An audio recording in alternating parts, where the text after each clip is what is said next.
Hello, welcome back to Dental Things. Today we're going to be going over learning how to change one of our traps out that usually get used by our suctions so that we can collect any little bits of teeth or tooth material that's going to be suctioned through our high vacuum or slow vacuum and land in our little trap area over here. First thing that you're going to want to do when you get your instruments is protect yourself because we're working with potentially infectious material. So always grab your tray and, well, I need a set of gloves here, so let's see where, oh, there we go. Let's go ahead and put some of these on. Okay, so now that I found all these gloves to put on, now we got to go get our instruments. One of the first things that we're going to need is something to go and pull that trap out, and also a replacement trap so that we can go and refreshen that whole system, which should be on this tray also. So, hey, there they are. Cool, just as I was talking about. Oh, perfect. So, with these instruments and such, we're going to go get ourselves a pair of locking pliers, such as a hemostat or a needle nose plier, so that we can go and grab on and do our work in case we ever need it to.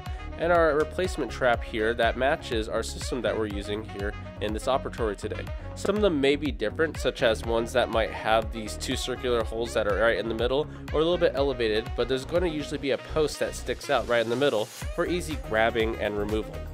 Quick little tip when it comes to actually removing these is actually just go ahead and shut off that suction that goes and operates this room, or if the suction that you turn off affects the whole office, you might need to go and do some ninja moves to go and just work specifically on your room so that none of the other operatories are affected.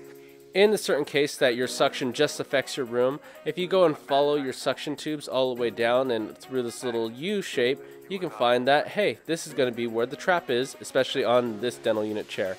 Some of them may go and sweep down and go to the base of the actual chair where they might have the actual trap down there, but go ahead and just inspect your whole chair area.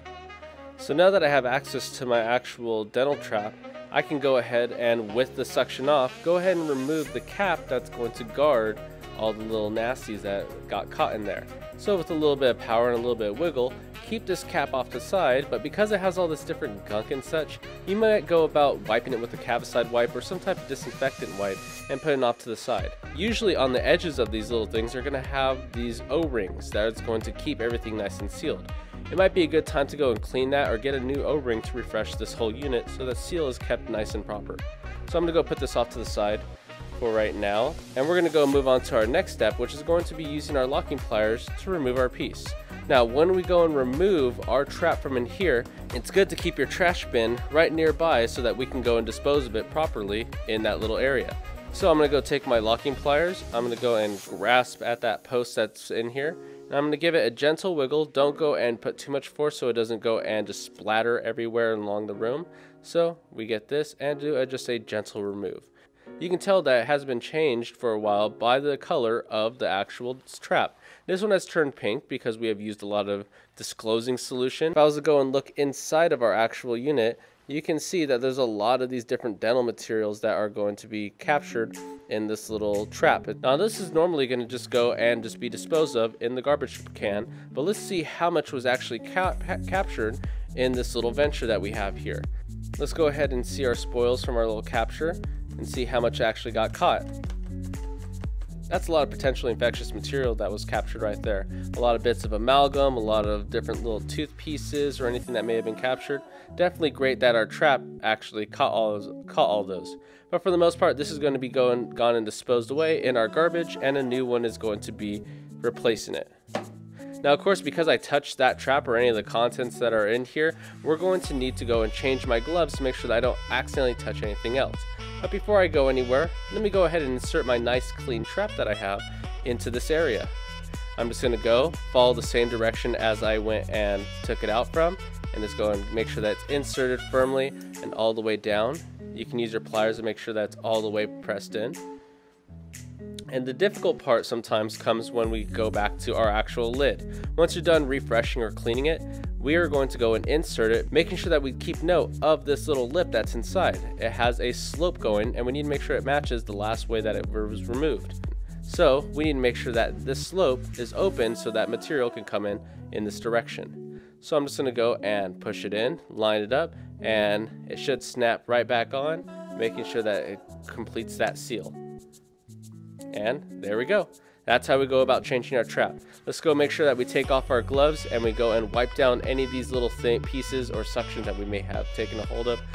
With disposal of our extra little materials, which is right now consisting of a lot of amalgam pieces, we're going to go and make sure we dispose of it in a proper place, such as an amalgam safe container. With this, if I go ahead and open this, is going to be a little bit of foam that's going to make sure that everything inside is taken care of. And I'm just going to make sure that I go and dispose of this, make sure that I dispose of this the proper way and just get all those mercury bits in the proper area to be disposed of. Everything's going to get ran and thoroughly cleaned. Make sure that this lid makes its way back onto the container, screwed on to make sure that there's no vapor or anything that leaks from our material, and make sure to keep everything safe. In the event that you're not able to go and turn off the suction to just your room, and it goes and turns off the suctions everywhere, but there's someone working in that room, we might be able to do some tricks to be able to go and take it off, just affecting our room. Go ahead and just turn on both your suctions, your high vac and your slow vac, and with a little bit more pressure and pulling, we'll be able to take off this lid, such as so. Go ahead and on with the suction, on, and when I go here, I can really go put a lot of pressure in to try to take this out. With that suction going, it relieves a little pressure from the vacuum that's being made here. It allows us to take this out and do a little bit of cleanup without affecting the rest of the rooms. And make sure to wipe down anything that was touched in the process. With that in mind, thank you for stopping by and learning another lesson with Dental Things. Make sure to like, subscribe, and leave something in the comments if you want to go and talk about another dental lesson. Apart from that, take it easy. Some of the doctors that you work with might work on a budget and want these to be reused. So in that case, go through whatever office protocol that they may have. Maybe put it in water with some bleach, get it nice and scrubbed, because the integrity of the actual trap is still useful at the moment, but once it starts seeing some degradation and it's not catching everything that it should definitely be disposed of and thrown away. Usually changed weekly so that we can go and ensure that it is catching everything. These will just be thrown away as normal.